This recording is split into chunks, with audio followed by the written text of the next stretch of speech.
While it may be full steam ahead putting the finishing touches on Epic Universe, things around the rest of Universal Orlando appear to be quieting down. Now that Minion Land and DreamWorks Land are done, what can we expect to start work on next around the two existing parks? And could there be changes on the way for Epic Universe's grand opening plans? Let's explore these topics and more in today's news update. DreamWorks Land has soft opened at Universal Studios Florida and will have its official grand opening next week. With themed areas based on properties like Shrek, Trolls, and Kung Fu Panda, the area repurposes much of the former Kids Zone area while also adding some unique new touches worth exploring. Plus, the new Imagination Celebration show is a vast improvement over the interim DreamWorks Destination that was held here previously. This much-needed refresh for the park's kids area also included some new placemaking for the nearby E.T. Adventure, which reportedly saw ride system improvements during its recent short refurbishment. The ride now has a new entrance arch, and painted scenery is being added around the surrounding buildings to help differentiate it from the nearby DreamWorks area. DreamWorks Land is not the only new offering for this park for this year, as the all-new Cinesational Lagoon show begins June 14th, and the Universal Mega Movie Parade starts July 3rd. As we initially reported back in February, both of these new entertainment offerings will mark the triumphant return of the Ghostbusters franchise to Universal Studios Florida. The parade will even feature a float with a 16-foot Stay Puft Marshmallow Man. You can already find some Ghostbusters representation in this year's summer tribute store, open now in the Hollywood section of the park. With retro photo ops and an incredibly impressive diorama, this themed retail space is also full of Ghostbusters merchandise, in preparation for the property's proper return to the park later this year. Ghostbusters has also been rumored to possibly receive a new attraction in the coming years as well. It is not currently rumored to be a ride. Instead, the current theory is that we may see some sort of interactive special effects show featuring the Ghostbusters taking over the former Blue Man Group theater. But this may only be speculation at this point, as there aren't any permits or proof of work starting on such a project. One rumor that has picked up steam over the last year or so is for the Hollywood Rip Ride Rockit roller coaster to be torn down and replaced with an entirely new roller coaster in the near future. Initial rumors had the aging Rockit coaster closing by mid-2025 at the soonest, but so far Universal has not announced a closing date or even acknowledged the possibility. The banner on the ride's lift hill has not returned since it was last removed for an incoming storm, and most of the ride's onboard songs have been removed, leaving only one musical selection per category. Changes like these are being considered small signs of the attraction's future closure. The current rumor is that the ride will eventually be replaced with an Intamin steel-launched spinning coaster. This would be the same coaster model as the one being used for Fast and Furious Hollywood Drift, over at Universal Studios Hollywood. In fact, it is rumored that Orlando's new roller coaster could be an East Coast variation of the Hollywood Drift ride, but with a different layout, given that Orlando is lacking the Hollywood hillside. Universal Hollywood has seen delays in constructing its Fast and Furious themed coaster, leading to an official opening year now of 2026. It's possible that these delays may mean that Orlando's project could be put off a year as well, especially if the ride system, which is a new variation for Intamin, needs more time to test and get right. Unlike existing spinning coasters from the company, the Hollywood Drift ride will feature several inversions.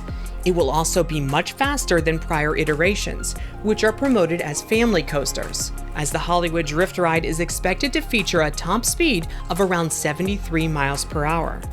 With the space constraints between the sound stages and attractions of Universal Studios Florida, this theoretical East Coast variation of the drifting coaster may end up with less speed, but could still be more thrilling than the existing Rip Ride Rockit. Speculation would have the entrance and load station moving elsewhere, as currently it is too close to Universal Studios Florida's new Minion Land. If Ghostbusters does get a show in the Blue Man Group Theater, it's likely that the best location for a new ride entrance may be closer to the New York section of the park. In fact, Rockit is even currently designated as part of New York according to the official park map since Minion Land has opened.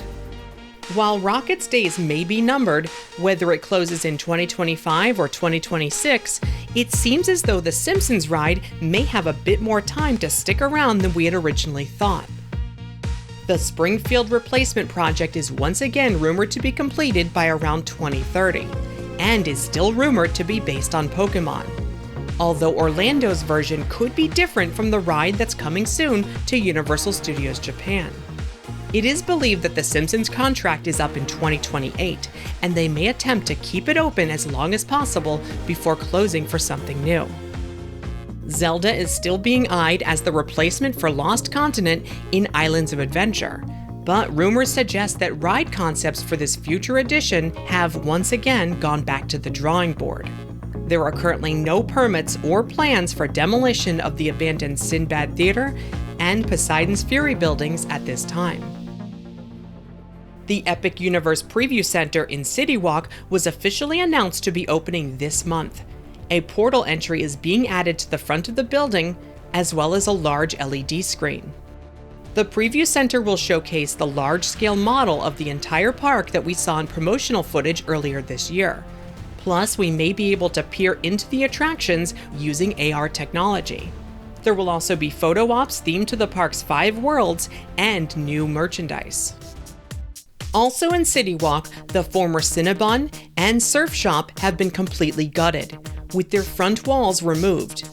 These parcels are being combined with the existing Universal Studios store and are expected to become the home to a new Super Nintendo World-themed retail location. This expansion and its Super Nintendo World storefront may not be ready until early next year, but likely before Epic Universe opens. And speaking of when Epic Universe opens, Steve Tatum, Executive Creative Director of Epic Universe, speaking on the Super Bold podcast last month, said something interesting about when the new park is set to open, and it was not summer 2025. In short, it's a major new theme park in Orlando. It's a full-scale park, more than 100 acres, the size of the existing major parks that are here in Orlando, and it's set to open at the beginning of next year, before next summer. So we're very excited. We're in the throes of construction, and we are going to be wrapping up that in the coming months and then getting ready for our guests to come next year. Quickly looking at construction happening around Epic Universe, we can see that the Kronos Tower at the park's future entrance continues to grow taller with each passing week. An exciting milestone was hit at Super Nintendo World as the face of the Donkey Kong minecart coaster's temple facade has been installed. And in breaking news, it appears that Universal has officially renamed Starfall Racers to Stardust Racers. As we spoke about in our previous video, the company was facing opposition to their Starfall Racers name by the Starfall Education Company, and it appears that the two parties have settled the dispute, with Universal agreeing to not use their original name. You can see how the official website and all press releases have been updated to reflect the new Stardust Racers name for this dual-track launched roller coaster at Epic Universe. We will have a much more detailed Epic Universe construction update on the channel very soon. But for now, it is worth mentioning that while some timelines may be shifting around the many rumored projects for Universal Orlando, it is still rumored that an expansion to Epic Universe is being fast-tracked. I expect that we'll continue to see construction happening even after the new theme park opens next year in 2025. That's all for now, but be sure to like this video and subscribe for more news on Epic Universe and everything happening at Universal Orlando in the coming months. If you like what we do, consider joining our Patreon for exclusive updates, your name in the credits, and more. Patreon.com/themeparkstop. Thanks for watching. See you next time.